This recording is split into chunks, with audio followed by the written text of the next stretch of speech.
जादुई मछली की कहानी। एक समय की बात है, महाराष्ट्र के एक छोटे से गांव में एक गरीब मछुआरा रहता था। उसका नाम मोहन था। वह रोज नदी में जाल डालता, लेकिन कभी ज्यादा मछलियां नहीं मिलती थीं। फिर भी वह ईमानदार और मेहनती था। एक दिन वह गांव के पास बहने वाली गोदावरी नदी में जाल डाल रहा था। अचानक उसका जाल बहुत भारी हो गया।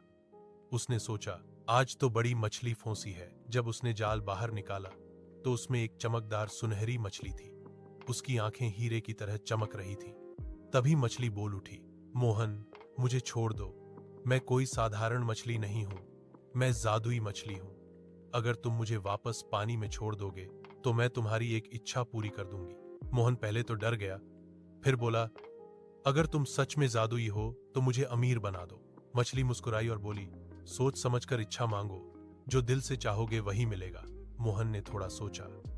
उसे याद आया कि उसकी बूढ़ी माँ अक्सर बीमार रहती थी और उनके घर में खाने की भी कमी थी।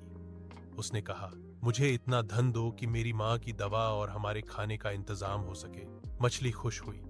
वह बोली, तुम लालची नहीं हो, इसलिए तुम्हारी इच्छा पूरी होगी।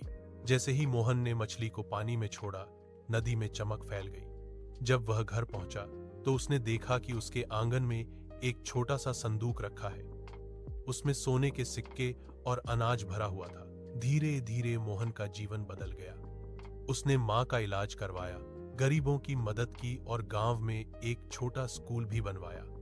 गांव वाले उसे सम्मान देने लगे। कुछ दिनों बाद वही जादुई मछली फिर नदी में दिखाई दी।